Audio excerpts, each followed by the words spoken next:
Did you know that the more fragrant and beautiful and full a rose is, the more thorns that she has? Nature has so much wisdom, and I think rose is a perfect analogy for healthy boundaries, which to me means striking that balance between being soft and open while also protected and dignified. A lot of times people fall onto the end of the spectrums. Either they are too porous and not protecting themselves, they overgive, overextend, let other people drain their energy, and they become resentful and hurt and drained. On the opposite end of the spectrum, people have been hurt perhaps, and now they have such rigid and hard boundaries to the point where it's like a freaking barbed wire fence and no one can get through. And it's a bit aggressive. A lot of women who have that, like, fuck all the men, men suck, they're all cheaters. I can understand where that anger comes from, especially if you've been deeply hurt. At the same time, that's more of a protection mechanism. And when you're that rigid and hard, you're also blocking out the beautiful things that you actually want, like intimacy and connection and vulnerability and openness, which, if you're a woman, these are all beautiful qualities of the feminine.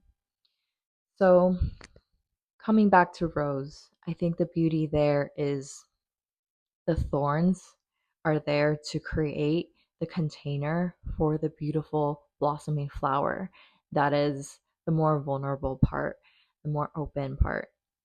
And I think this is how it works. In order to allow yourself to be fully open and warm and loving, there needs to be that protective container. You need to be able to protect yourself.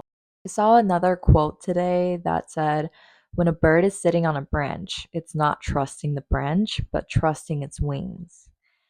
This is so relevant too, because I think when you trust in your ability to set boundaries and enforce them and remove yourself from people who aren't nourishing you, when you have that trust in your own ability to do that, you don't have to be so hyper vigilant and controlling about people around you or the environment, because the truth is we can't control people. We never know if someone is going to do something to hurt us.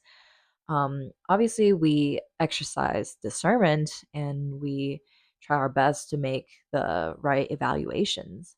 But sometimes, you give your heart to somebody and they betray you and they hurt you, and there's nothing you can do to stop them from doing that. That's just a risk of opening your heart and interacting with people. But that fear is not going to be so devastating to you if you trust in yourself, in your own ability to walk away from the situation and heal and still have the ability to keep your heart open. That's such a beautiful trait. Someone who has been hurt before, yet still choose to show up warm, open, and loving. I think to me, that's one of the most admirable traits that someone can embody. And that's what I aspire to be. And what it takes to be that person is trust in yourself. Trust that no matter what happens, you'll be okay because you know how to take care of yourself. You know how to protect yourself.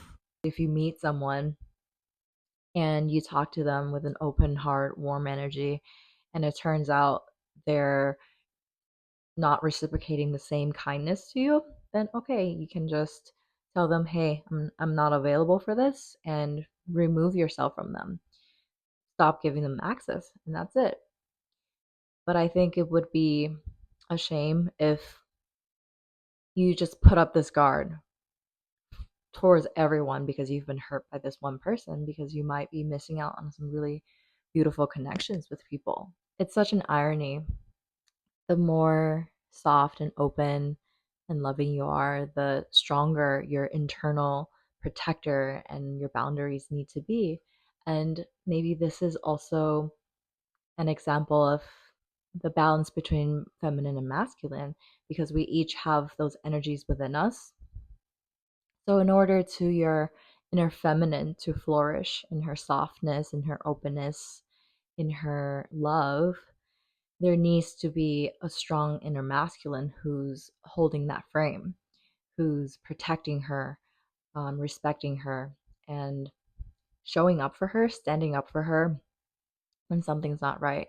If someone's disrespecting you, taking you for granted, being mean towards you, these are all things that are not allowed. If someone were to approach the Rose carelessly and just try to grab her, the thorns were freaking draw blood from them, right?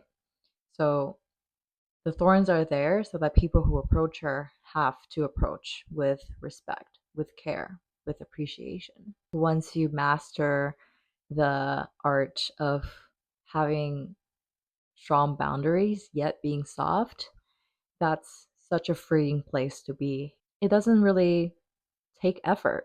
When you practice setting strong boundaries and respecting yourself and enforcing those boundaries, it becomes a part of your aura, a part of your energy field.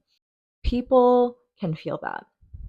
A lot of times you don't even have to explain to them, like, hey, this is my boundaries. Like, I don't accept disrespect. You don't even have to say that out loud or explain.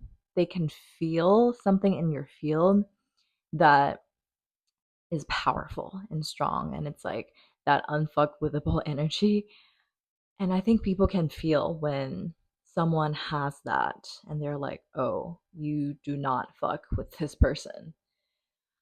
And when that's really embodied, it just exudes from you, from your aura.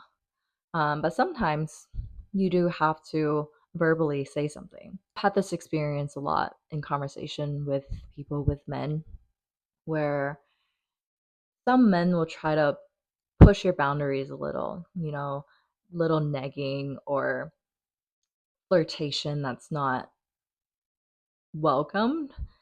And I will call that out. Like, I don't just laugh it off or pretend it didn't happen or try to fawn or appease. I straight up call it out and I say, hey, this is uncomfortable for me and I prefer you not do that. And then observe what they do with that. If they continue to push my boundaries, then it's like, okay, I'm out. You don't get access to me anymore. But it's not like it's such a big deal. Like, I'm not blowing up and I don't hold resentment. There's no bitterness. I'm not like, oh, look at this guy. Like, he's such a jerk. He's such an asshole, such a XYZ. Like, I don't have to harbor any negativity towards them. And I also think this is why it's important to have solid boundaries, because if you wait until things are very bad, like the resentment's been building up and you're really uncomfortable, it's much more likely for you to blow up and have a big emotional reaction, which I guess if it happens, then it is what it is, but sometimes you could regret it because it could make you feel very vulnerable to lose control of your emotions like that. At least for me, that's how I feel. Like, if I actually blow up at someone afterwards, I feel a little embarrassed. Like, oh, I'd rather be calm, cool, and collected. You know what I mean? But yeah, but if you have these boundaries up front and when someone tries to cross it even a little bit, you call it out, it doesn't escalate to a big blow up or a big emotional reaction. So yeah, I think having healthy boundaries is absolutely essential for self-worth and confidence. It shows through in how you treat yourself. If you truly value yourself, respect yourself, and know that you have so much to offer, that your time, your energy, your presence, and access to you is precious and valuable, you're going to protect it. So protect it because you are all of those things.